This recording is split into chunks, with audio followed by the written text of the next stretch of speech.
Muy bien, entonces vamos a Marcos capítulo 15. Vamos a leer la palabra ahí a partir del versículo 16. Marcos capítulo 15, versículo 16. Dice la palabra: entonces los soldados le llevaron dentro del atrio, esto es al pretorio, y convocaron a toda la compañía. Y le vistieron de púrpura y poniéndole una corona tejida de espinas, comenzaron luego a saludarle. Salve, rey de los judíos. Y le golpeaban en la cabeza con una caña y le escupían. Y puestos de rodillas le hacían reverencias. Después de haberle escarnecido, le desnudaron la púrpura y le pusieron sus propios vestidos y le sacaron para crucificarle.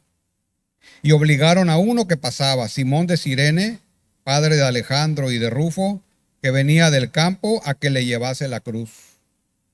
Y le llevaron a un lugar llamado Gólgota, que traducido es lugar de la calavera. Y le dieron a beber vino mezclado con mirra, mas él no lo tomó. Cuando lo hubieron crucificado, repartieron entre sí sus vestidos, echando suerte sobre ellos para ver qué se llevaría cada uno. Era la hora tercera cuando le crucificaron. Y el título escrito de su causa era El Rey de los Judíos. Crucificaron también con él a dos ladrones, a uno a su derecha y el otro a su izquierda. Y se cumplió la escritura que dice: y fue contado con los inicuos. Y los que pasaban le injuriaban, meneando la cabeza y diciendo: va, tú que derribas el templo de Dios y en 3 días lo reedificas, sálvate a ti mismo y desciende de la cruz. De esta manera también los principales sacerdotes, escarneciendo, se decían unos a otros con los escribas: a otro salvó, a sí mismo no se puede salvar. Oremos. Padre, te damos gracias, Señor, esta tarde, clamando por tu ayuda, clamando, Señor, para que tú vayas delante de tu palabra, que pueda ser sembrada, Señor, fielmente y que dé fruto al 100%. Que el corazón, que la mente, que la voluntad de cada uno de los aquí presentes, Señor, sea impactada a través de tu palabra. Oramos, Señor, porque sin tu ayuda, en vano es la predicación. Gracias te damos en Cristo Jesús. Amén. Bueno, el tema de hoy, como ya vieron, es la crucifixión. Cuando Jesús dijo: si alguno quiere venir en pos de mí, niéguese a sí mismo, tome su cruz y sígame. Marcos 8:34. Él estaba haciendo un llamado radical. Tome su cruz y sígame. La pregunta es: ¿qué significa esto para ti? ¿Qué significa tomar la cruz para ti? El símbolo de la cruz es universalmente reconocido. Hoy, ese símbolo de la cruz es ampliamente reconocido entre todo el cristianismo, particularmente el cristianismo occidental. Es familiar, es muy familiar la cruz. Es muy bienvenida. Y esto es cierto. Pero podemos tomar, por ejemplo, una cruz y ponerle una cadenita y la colgamos al cuello, ¿cierto? Como un símbolo, como un adorno. Podemos comprar una calcomanía y pegarla en la parte trasera del auto, ¿verdad? También hemos visto eso. Entonces, es un símbolo bienvenido. Es un símbolo muy usado. La realidad es que a través del tiempo la palabra cruz ha perdido su significado. Su significado se ha ido diluyendo a través del tiempo, de tal manera que solo ha llegado a ser eso precisamente, un símbolo. Y está bien. Puede colgarse su cadenita con la cruz, está muy bien. Puede comprar su calcomanía, está bien. El problema es que se pierde su significado original. No obstante todo esto, en la antigüedad, y hablando principalmente en el primer siglo, Cuando este símbolo fue utilizado por primera vez entre los primeros cristianos, esto era un escándalo. La cruz representaba un escándalo. Y esto es lo que refleja el apóstol Pablo cuando se refiere al mensaje de la cruz como locura para los griegos, piedra de tropiezo para los judíos y una ofensa para todos. En 1 Corintios 1:22 y Gálatas 5:11. Y la razón de que esto era así es porque para la gente del mundo antiguo, la cruz era un terrible instrumento de tortura y ejecución. Entonces escuchaban cruz, tortura y ejecución. Esto es una locura. Un político, filósofo y demás ocupaciones romano, Marco Tulio Cicerón, tenía tanto miedo de la práctica de la crucifixión que ni siquiera quería pensar en ella. Así que escribió en ese primer siglo lo siguiente, lo cito: que la misma palabra cruz sea alejada no solo de los cuerpos de los ciudadanos romanos, sino incluso de sus pensamientos, de sus ojos y de sus oídos. Eso refleja el impacto que para ellos significaba la palabra cruz y la crucifixión. Entonces, así como el mensaje de la cruz era contrario al pensamiento de la cultura popular de esa época, no se podía ni nombrar. El significado de la cruz se ha ido diluyendo a través del tiempo a tal grado que hoy ocurre algo similar. El mensaje de la cruz también es contrario al pensamiento popular de hoy. Su mensaje original, su significado original. ¿O tú qué piensas de eso? Y si es correcta esta idea, ¿estarías de acuerdo con ella? Y si es así, ¿por qué? ¿Qué dice la Biblia acerca de ello? Esa es la pregunta que todos nos tenemos que hacer. Aquí está el tema, pues, de la crucifixión. De eso es lo que habla este pasaje que acabamos de leer. Empieza con el tema de la crucifixión. ¿Qué significa esto para ti? ¿Has pensado en eso? ¿Has meditado realmente qué significa la cruz para ti? Ahora, es importante considerar que la crucifixión no es un accidente histórico. No es algo que a alguien se le ocurrió. No es algo que ocurrió solo como un acontecimiento histórico porque esto se practicaba desde los tiempos antiguos. Y llegó del este al oeste, al Imperio Romano, y ellos perfeccionaron esta práctica. Pero no es por ellos.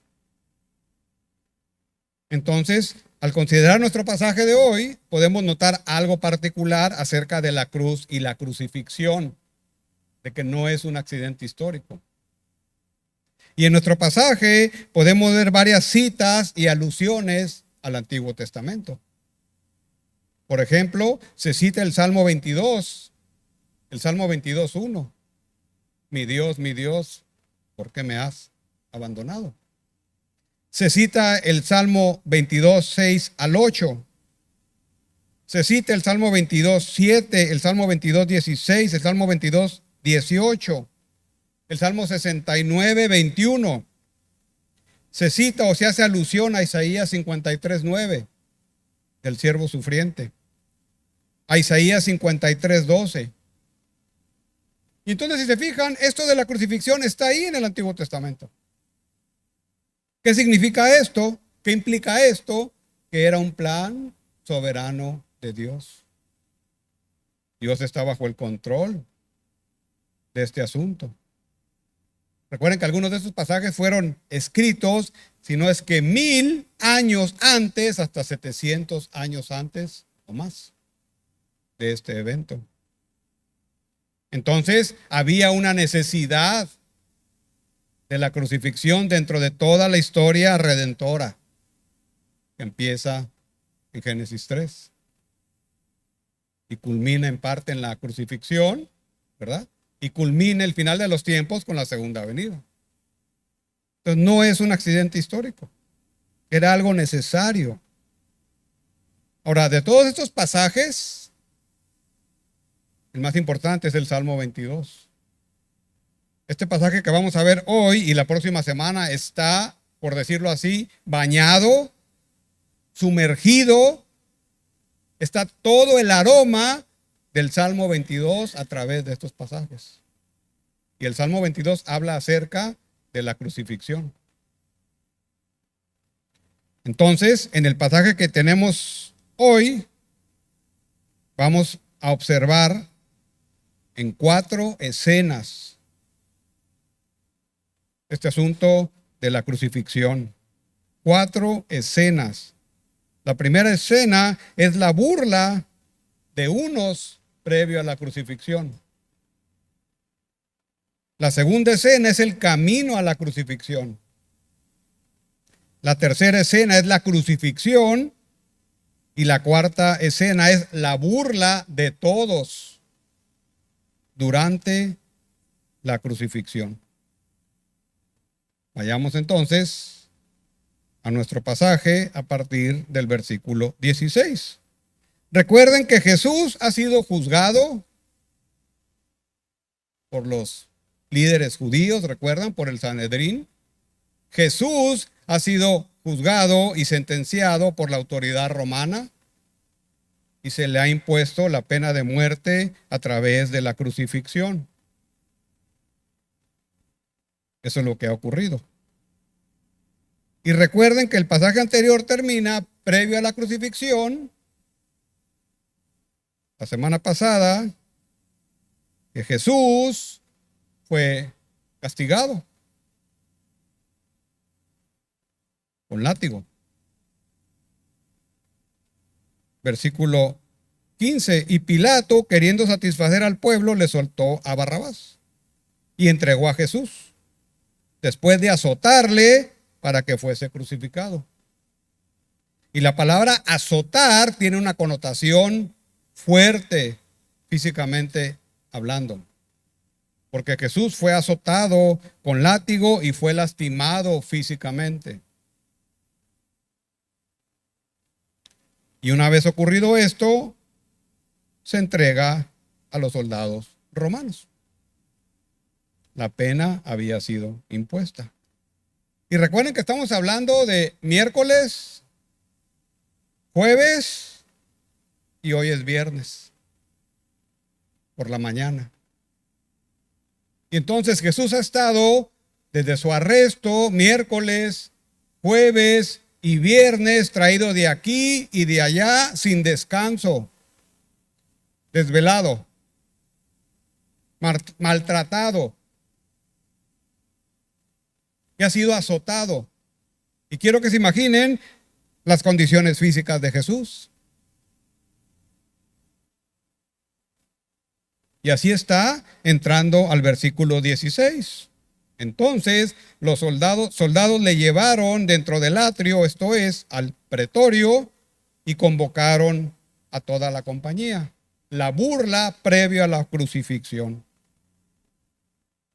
Jesús entonces ha sido entregado a los soldados y los que lo recibieron hablaron a la compañía. Y esa compañía, que representa una legión representa 6,000 soldados romanos. Y el soldado le habló a una cohorte representa cerca del 10% de esa legión, que son cerca de 600 soldados romanos. ¿Para qué tanta gente? Entonces, pareciera ser que era menos la cantidad, ¿verdad? Pero era una buena cantidad. Cada preso que había sido sentenciado a la muerte por crucifixión debía ser acompañado por un grupo de soldados romanos que eran los responsables de ejecutar la pena capital. Y este caso no es la excepción. Le colocaron un manto color púrpura, dice el versículo 17. Entonces quiero que se imaginen a Jesús cansado físicamente ante todo ese grupo de soldados romanos. El soldado romano era demasiado disciplinado y aquí pierde toda disciplina, toda dignidad para burlarse del preso.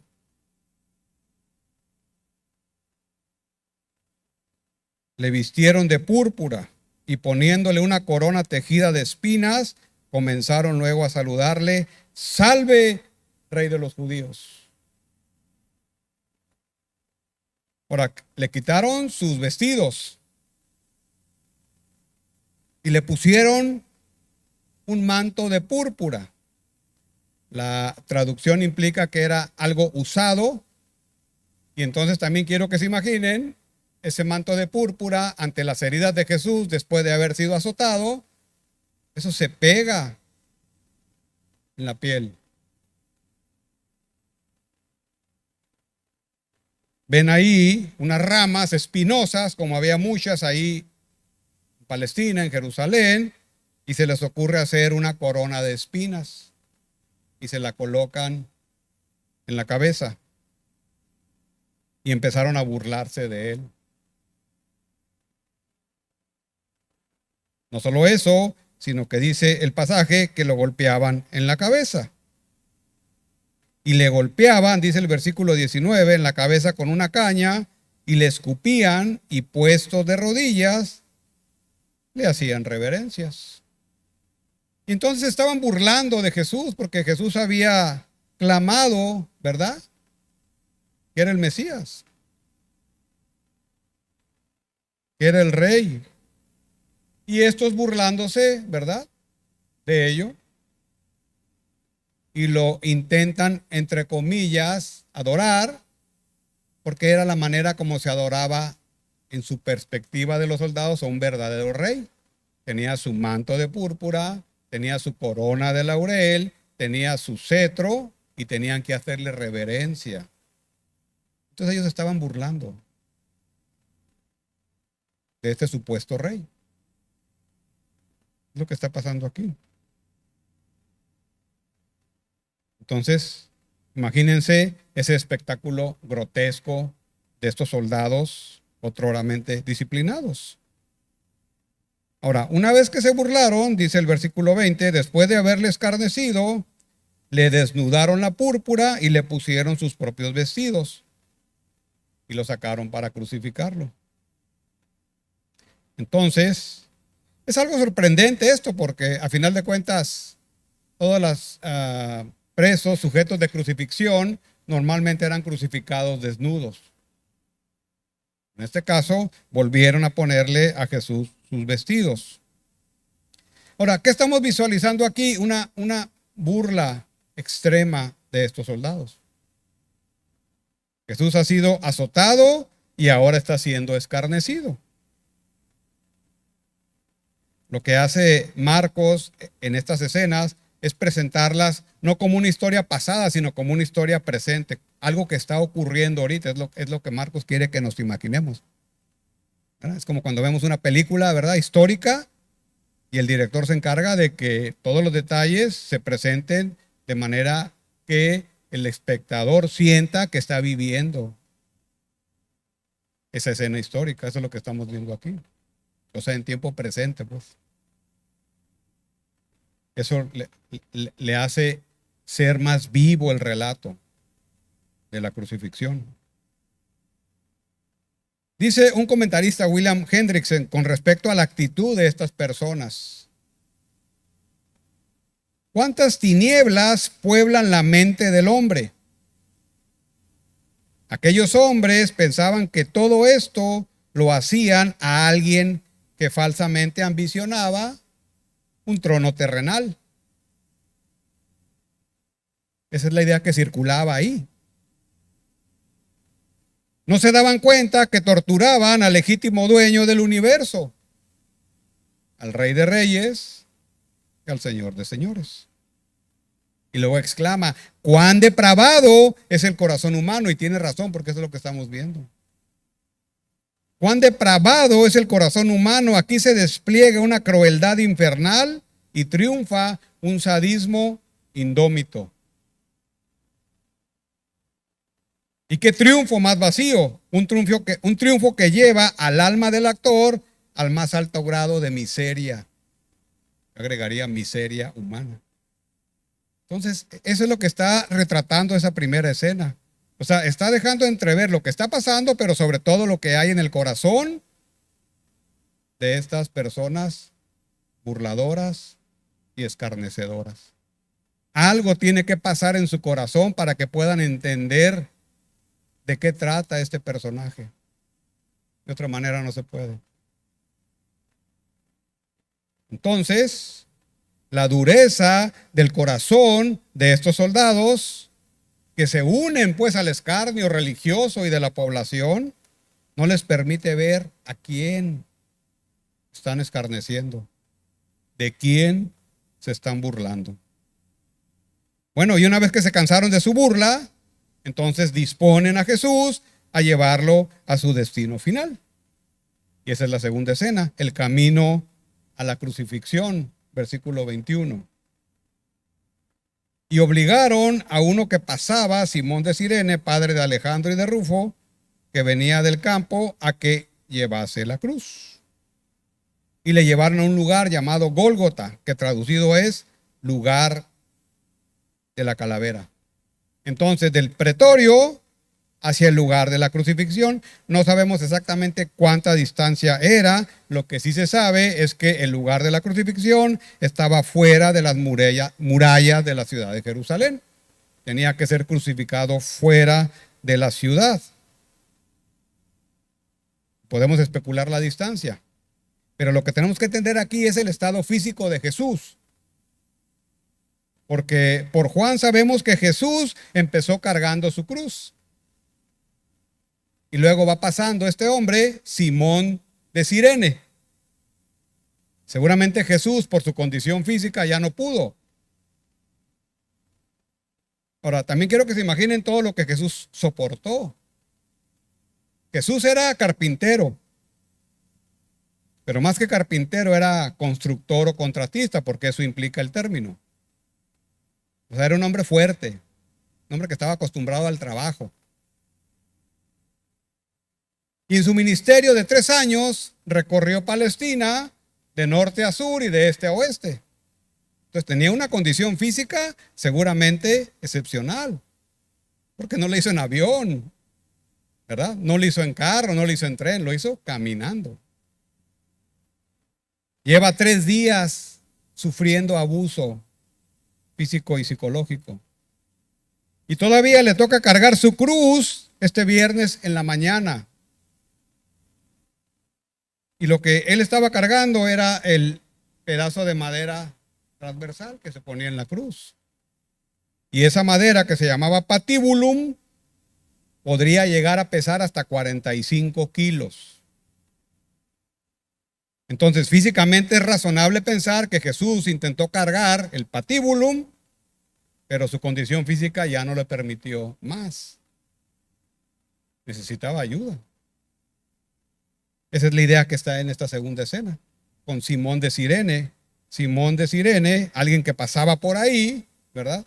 Que ni siquiera era un espectador, simplemente pasaba por ahí, tal vez venía del campo, tal vez venía de otro lado, no lo sabemos exactamente, pero un soldado romano podía obligar a cualquier ciudadano que se atravesara por donde se atravesara a asignarle una tarea y la tenía que cumplir. Entonces Simón de Cirene no se podría negar. Simón de Cirene era un natural de África del Norte, de una ciudad costera, ¿verdad?, llamada Cirene, y pues fue reclutado para prestar ayuda en este asunto de Jesús. Dice el versículo 21 que era padre de Alejandro y de Rufo, y hay un Rufo que se nombra en Romanos capítulo 16, versículo 13. No sabemos si eran los mismos, si era el mismo Rufo. Realmente no lo sabemos, pero es una posibilidad. Sus hijos, el padre y la madre, es probable, ¿sí? Ahora, Jesús fue llevado a su lugar de crucifixión, que se conoce comúnmente como el Gólgata o el Monte Calvario. Y este nombre deriva de su original en arameo, que es Gulgulta. Esta palabra Calvario proviene más bien del latín. Cuando fue traducido al latín, el latín lo tradujeron como el Calvarie Locus. Y de ahí viene el asunto del nombre de Calvario, ¿verdad? En el sentido más original quiere decir cráneo. Calvario, porque la zona donde está este lugar pareciera ser que tenía esa forma. Ahí hay algo de debate, ¿verdad? Pero a final de cuentas hay varias opciones. La realidad es que estaba fuera de la ciudad. El término deriva de los idiomas originales y luego del latín. Y ahí fue donde Jesús ha sido crucificado. Hoy en día se piensa que es el lugar donde está este sitio de crucifixión, es en la iglesia del Santo Sepulcro. Algunos objetan esto porque en esa época se piensa que la iglesia estaba dentro de las paredes de la ciudad, pero hay ciertas investigaciones arqueológicas que han demostrado que en ese tiempo estaba fuera de las paredes de la ciudad. Entonces hay elementos para pensar que en la iglesia del Santo Sepulcro sería el lugar que hoy se reconoce como el sitio de la crucifixión, el Gólgota. ¿Sí? Entonces, eso es interesante cómo se pudiera localizar, cómo se pudo localizar este sitio. Reitero, hay cierto debate ahí, pero al final de cuentas fue fuera de la ciudad. También la escritura se cumple que debe ser fuera de la ciudad. Ahora, otra cosa importante es que los romanos solían crucificar cerca de las carreteras principales. Ellos buscaban un lugar lo más público posible. Y ese lugar cumplía esos requerimientos, ya que ellos pretendían usar la crucifixión como una advertencia a todo aquel que se les opusiera, que fuera un espectáculo público de advertencia. Dice un pedagogo romano y retórico, Quintiliano: siempre que crucificamos a los culpables, se eligen las carreteras más concurridas, donde la mayoría de la gente puede ver y conmover este temor, pues las penas no se relacionan tanto con la retribución como con su efecto ejemplar. O sea, era algo disuasivo. Y esa era la idea detrás de cómo los romanos adoptaron la crucifixión, perfeccionaron la crucifixión y la utilizaron como su principal herramienta disuasiva. Cualquiera que se oponga a la autoridad romana puede terminar aquí. Véanlo. Y eso habla de humillación. Al final el punto es la humillación pública del Señor Jesús. Y eso es lo que estamos viendo aquí. Ahora, el versículo 21 dice entonces que venían del campo a que le llevase la cruz. Simón de Cirene le ayudó a cargar lo que es el patibulum y le llevaron a un lugar llamado Gólgota, del lugar de la calavera. Versículo 23, y le dieron a beber vino mezclado con mirra, mas él no lo tomó. Ahora, esto implica que trataron de darle vino mezclado con mirra.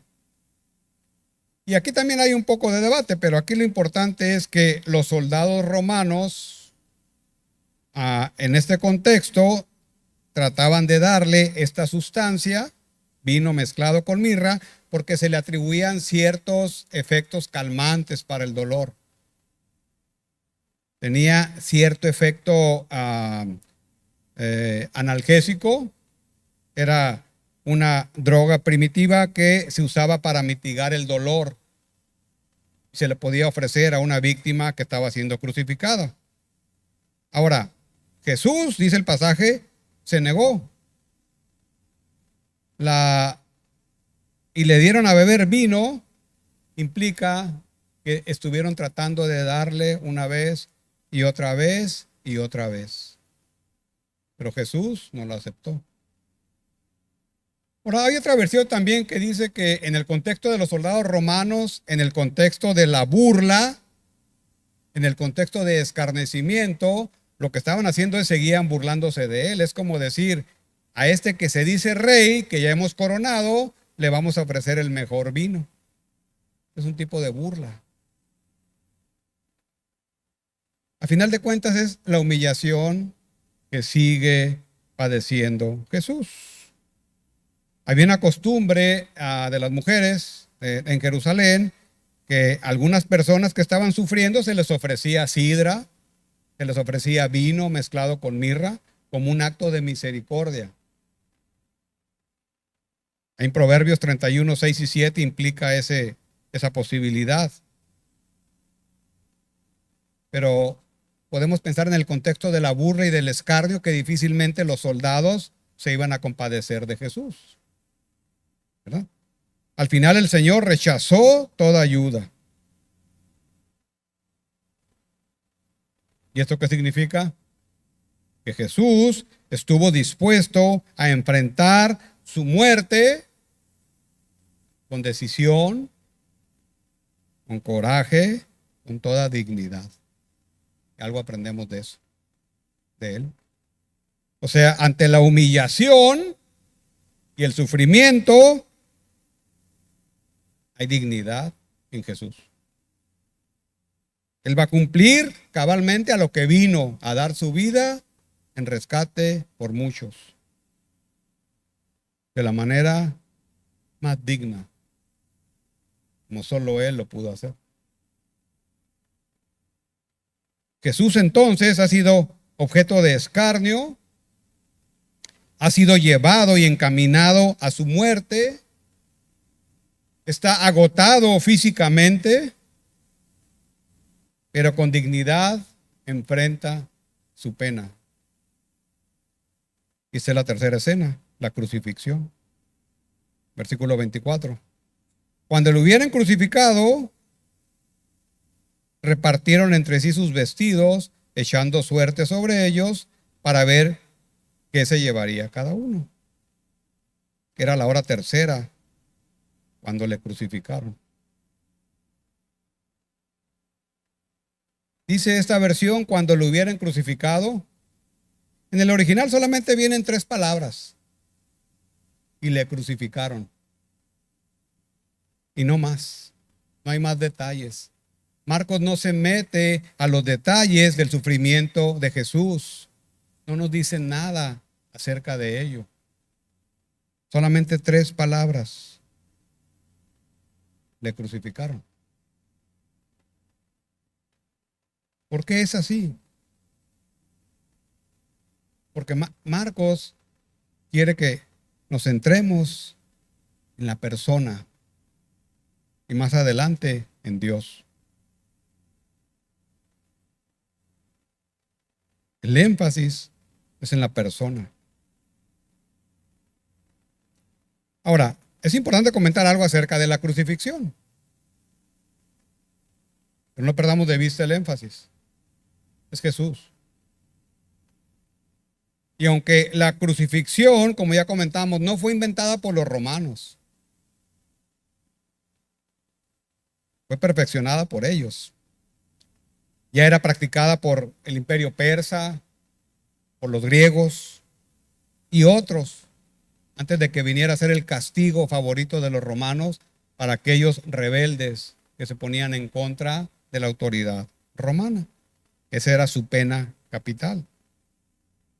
Entonces, los romanos la utilizaban como un medio de persuasión, pero también un medio de control y de ejemplo para tropas amotinadas, por ejemplo. Quebrantar la voluntad de los pueblos conquistados. Cuando derrotaron a Espartaco, crucificaron por toda la vía Apia a todos los prisioneros, más de 600. Y debilitar a las ciudades rebeldes. Entonces, quiero que piensen todo lo que implica la palabra cruz y crucifixión.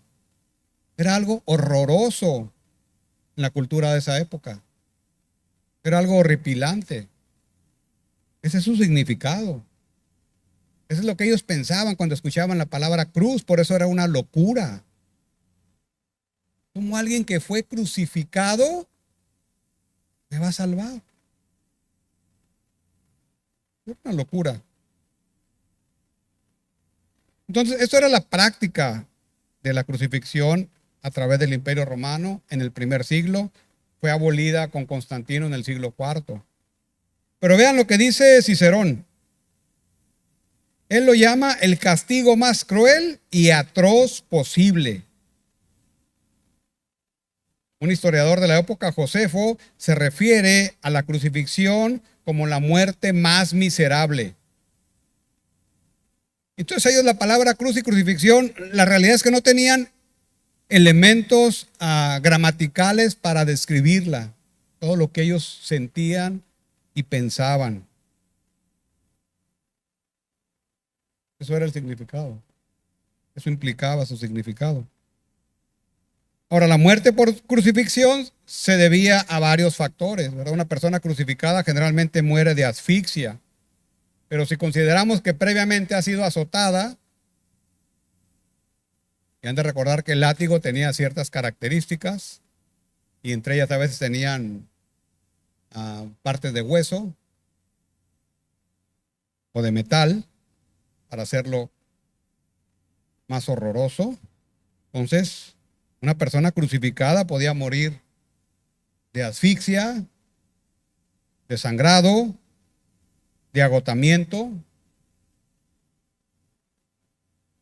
y estaba expuesto ahí al sol. Es una persona chocada. Pero todavía para hacer más horroroso esto, increíble lo que es esto, a veces ponían un descanso en los pies para que la persona pudiera balancearse y respirar. Pero eso lo único que hacía era prolongar la agonía. Entonces era una cosa horrible. Las víctimas podían permanecer ahí días. No fue el caso de Jesús, porque se interpusieron otros factores, pero podían ahí permanecer días. Bueno, era tan horrible que un filósofo y político otro, Séneca, él defendía el suicidio como una vía de muerte rápida y misericordiosa. Vean hasta dónde llegaba el asunto. Lo contrasta con la agonía de la cruz o con la crucifixión. Él dice, ¿acaso hay alguien que prefiera consumirse en el dolor, muriendo miembro a miembro? ¿O dejar escapar su vida gota a gota antes que expirar de una vez por todas? O sea, en otras palabras, ¿no preferirías el suicidio a la muerte por crucifixión? Así de horrible. ¿Acaso hay alguien dispuesto a ser atado al madero maldito, enfermo durante mucho tiempo, ya deforme, hinchado? Es demasiado grotesco. Pero esa fue una realidad.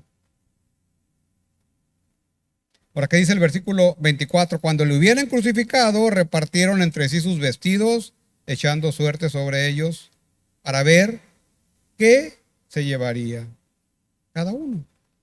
Está Jesús ahí crucificado, está vivo el Señor. Ellos despojan de sus vestiduras. ¿Y qué hacen? Por codicia, por burla, ¿verdad? Echar suertes para ver qué vestido, qué prenda se llevaba cada quien. Eso habla del corazón humano, endurecido, insensible al dolor de una persona. Habla del odio y más adjetivos que pudiéramos poner ahí. Entonces, es posible que el Señor haya muerto completamente expuesto. Tal vez permitieron alguna vestidura. No se sabe bien. Pero sí sabemos que el Salmo 22, 18 se cumple en la crucifixión, porque dice el versículo 18, repartieron entre sí mis vestidos y sobre mi ropa echaron suertes. Era la hora tercera, que implica que era como las 9 de la mañana del día viernes cuando él fue crucificado. A todos los crucificados se les ponía un título en la parte superior, y en el caso de Jesús le pusieron el título de rey, rey de los judíos.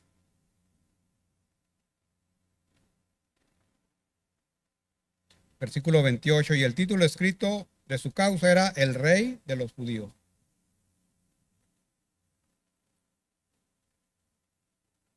Ahora, Jesús no fue crucificado solo. Crucificaron también con él a dos ladrones a su derecha, uno y el otro a su izquierda. Y se cumplió la escritura que dice, y fue contado con los inicuos. O sea, había ahí dos malhechores, probablemente eran sediciosos, probablemente se habían opuesto a la autoridad romana, tal vez estaban en la cárcel con este hombre que fue liberado, Barrabás. Pero estos dos hombres no corrieron la suerte de Barrabás, les dictaron la pena capital y fueron crucificados junto con Jesús. Y aquí hay una cita de Isaías 53:12. Recuerden que Isaías 53 es el siervo sufriente. 700 años antes está siendo profetizada la muerte de Jesús. Dice el versículo 12, por tanto, yo le daré parte con los grandes y con los fuertes repartirá despojos. Por cuanto derramó su vida hasta la muerte y fue contado con los pecadores, habiendo él llevado el pecado de muchos y orado por los transgresores. Y es lo que también implica la cita de Lucas 22:37. Bueno, es así como Jesús fue crucificado. La imagen que pretende retratar Marcos en una sola palabra es, unas dos palabras, humillación extrema. Jesús fue sujeto de una humillación extrema, la máxima humillación posible. El Señor de la gloria no solo sufrió en la cruz, sino que fue humillado a lo sumo. Pero esta humillación no termina aquí. Había aún más que se puede ver en esta historia de producto, ¿verdad? De un corazón duro e incrédulo. Esa es la cuarta escena.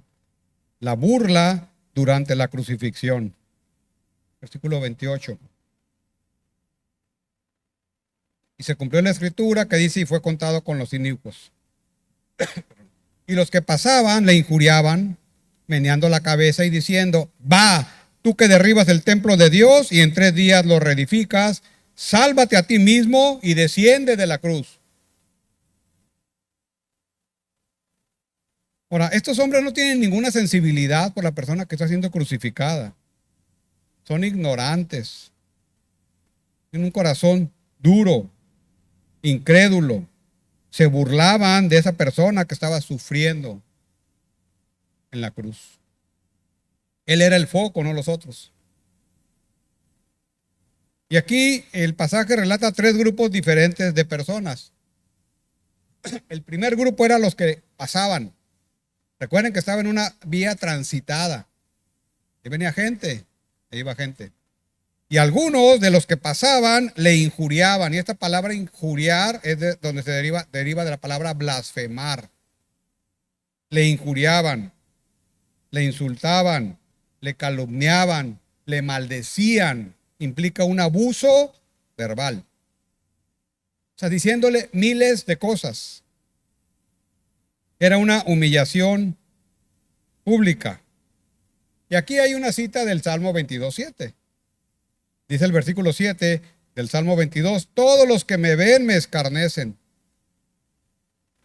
Estiran la boca, menean la cabeza, diciendo, se encomendó a Jehová, líbrele él, sálvele, puesto que en él se complacía. Esa es la cita del Salmo 22:7. También estaban los sacerdotes y los escribas, y los sacerdotes y los escribas ni siquiera voltearon a verlo, porque el pasaje implica en el versículo 31, de esta manera también los principales sacerdotes, escarneciendo, se decían unos a otros con los escribas. A otros salvó, a sí mismo no se puede salvar. A otros salvó. Jesús está ahí y ellos tenían razón, irónicamente, ¿verdad? Jesús estaba ahí para salvar a otros. Es la ironía. Pero ellos, lo que estaban haciendo entre los sacerdotes y los escribas, platicando entre ellos, burlándose de Jesús, como diciendo, nuestros planes se han cumplido. Y lo maldecían y lo injuriaban. Pero había otro par de personas que eran los que estaban crucificados con él.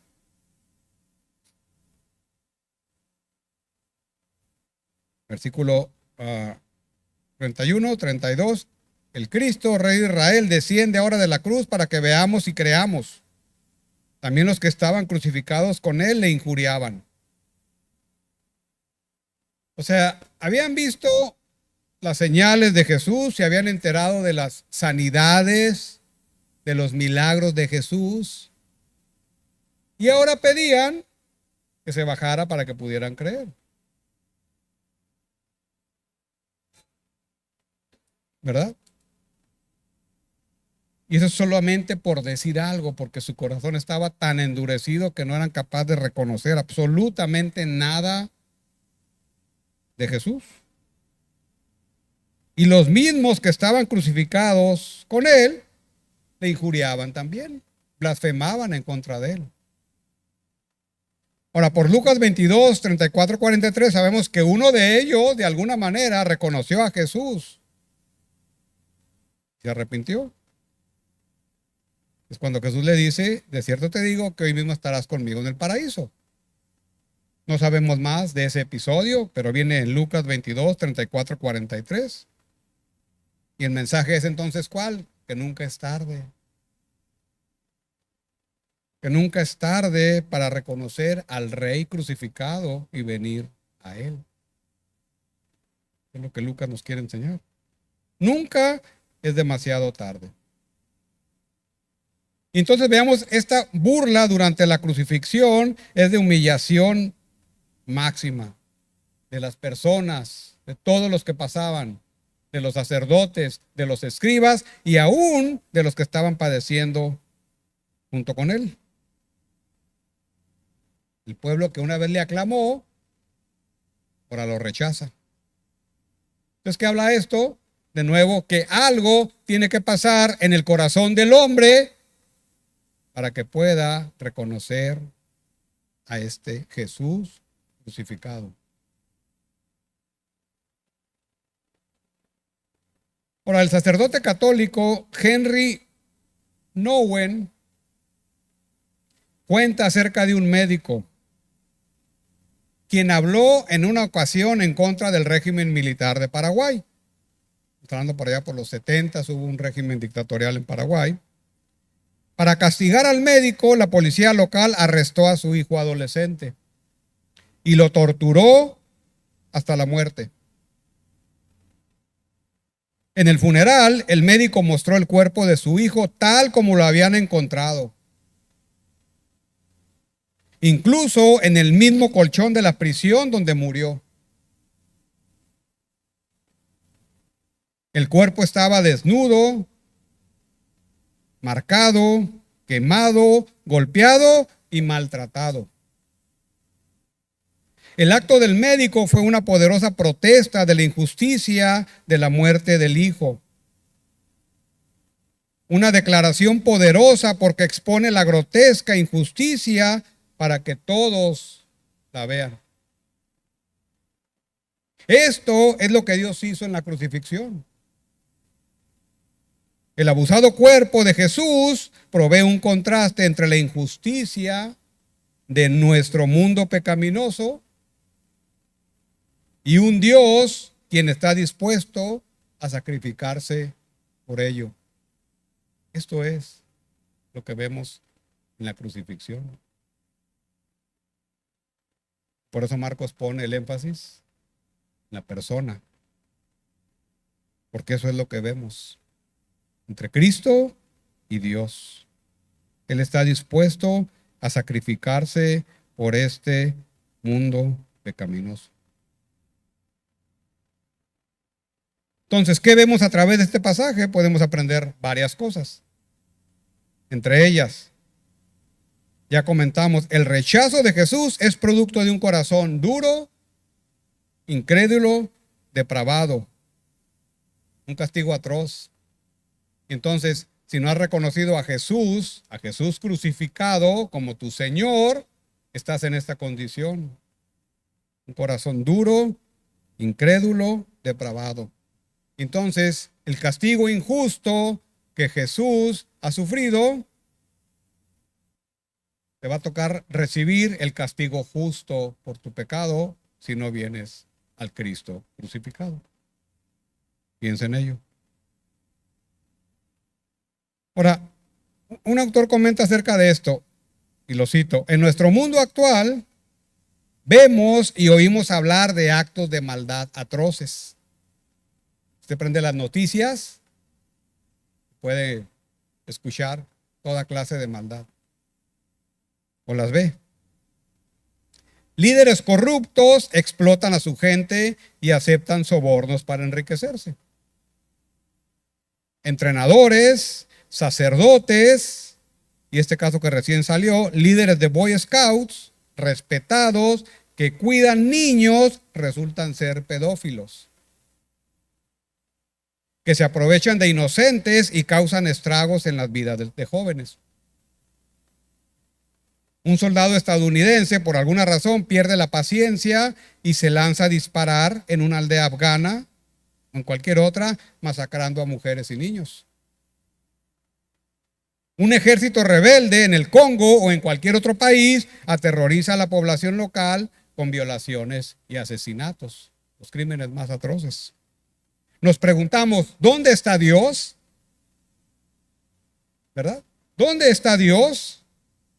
La respuesta que vemos aquí es que Él está en la cruz, experimentando y absorbiendo el odio y la maldad de la humanidad, negándose a responder y en cambio ofreciendo el perdón de Dios. Al negarse a salvarse a sí mismo, Jesús salva a otros, entregándose como rescate por los pecados. Esa es la crucifixión del Señor Jesús. Pues cuando te preguntes dónde está Dios en toda esta maldad, ahí está en la cruz. Porque de otra manera el corazón humano, depravado, no puede ser transformado, sino es a través de Jesús. ¿Qué otra cosa podemos aprender aquí? Pues la contraparte, la inmensa bondad de Dios. A pesar de nosotros, Él derrama su inmensa bondad a través del sacrificio de Cristo en la cruz. Y entonces podemos decir que la bondad de Dios es directamente proporcional a la obra de Cristo en la cruz. Es algo inmenso. O sea, el sufrimiento de Cristo, que fue inmenso, y no fue inmenso por lo físico, sino por la ira de Dios, hace que podamos ver algo de la bondad de Dios, la necesidad que tenía que suceder de la crucifixión. Ahí vemos la bondad de Dios. Cuán grande es el amor de Dios. Entonces, tú que estás aquí esta mañana necesitas meditar en estas dos verdades, ¿verdad? Nuestro corazón en estado natural y la necesidad de la obra de Cristo y la bondad de Dios.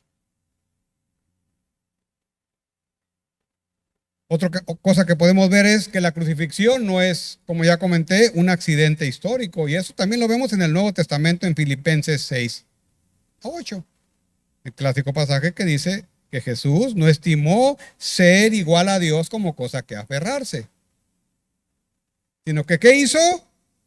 Se humilló hasta la cruz, muerte de cruz. Entonces, aquí Pablo está hablando ya en pasado. El Antiguo Testamento habla en futuro, pero es un ciclo. que se cierra. Muerte en la cruz. Entonces, ¿qué nos quiere modelar Jesús? No aferrarnos a nuestra condición y humillarnos. Necesitamos humillarnos. ¿Y qué es humillarse? ¿Cómo puedo humillarme? Bueno, no vas a ir a la cruz. Pero humillarte, entre otras cosas, quiere decir, primero, reconocer la necesidad que tienes de Jesús y del Jesús crucificado. Segundo, reconocer la necesidad que tienes de poner tus intereses por debajo de los intereses de Jesús, su obra. O sea, el amor a Él y el amor a los demás. Esto es humillarse. Humillarse es ver por los demás. Humillarse es renunciar a todo por amor a Cristo y amor a los demás. Eso nos está modelando el Señor. O sea, la crucifixión tiene una implicación práctica o varias. Necesitamos aprender del Maestro. Entonces, ahora podemos entender por qué el mensaje de la cruz ofende. Es ofensivo por lo que significa. Ofende nuestra sensibilidad. Ofende nuestro orgullo al decir que somos pecadores y que necesitamos un Salvador. Y entonces la palabra pecado sucede con la palabra cruz. Ha perdido todo su significado teológico en la cultura actual y a través del tiempo. Pero la Biblia nos recuerda qué tan serio es el pecado delante de Dios. Qué tan serio que necesitó que el Rey de Reyes y Señor de Señores sufriera la muerte más humillante posible. Si tienes un pecado escondido, si tienes un pecado no confesado, si estás viviendo en pecado, necesitas arrepentirte. Estás subestimando la obra de Cristo en la cruz. Necesitas humillarte ante el Señor. Entonces, esto es la crucifixión. Primero es la humillación y luego la liberación y exaltación. Si ustedes leen todo el Salmo 22, porque a veces nos quedamos cortos, el Salmo 22 está dividido en 3 secciones. Podemos subdividirlas. Pero en la primera sección empieza en el pasaje que veremos la próxima semana. Mi Dios, ¿por qué me has desamparado? Pero luego viene una sección de oración. Y luego viene una sección al final de ¿qué? De alabanza a Dios. Es primero la humillación y luego la liberación. Ese es el significado de la cruz. Entonces, para concluir, la crucifixión nos presenta la oportunidad de ver la maldad del corazón del hombre. Pero también nos permite ver el amor de Cristo por los muchos y la inmensa bondad de Dios en Cristo. Lo que nos enseña la crucifixión es que la humillación precede a la liberación en Cristo. Ahora, ¿cuáles son los efectos de la crucifixión? Bueno, el próximo pasaje se verá. Los efectos teológicos de la crucifixión. Bien, una última pregunta. Cuando escuchas la palabra la cruz o crucifixión, ¿qué significa para ti? Lo mismo que significa para la Biblia, para la cultura. Piensa en ello. Bien, oremos. Gracias, Padre, te damos esta tarde por tu palabra, por la obra de Cristo en la cruz, porque ha sido necesario, porque Él se ha entregado voluntariamente por amor de los suyos. Oramos, Señor, para que amplíes nuestro entendimiento de todo esto, que realmente puede impactar nuestro corazón y nuestras vidas. En Cristo Jesús te damos gracias. Amén.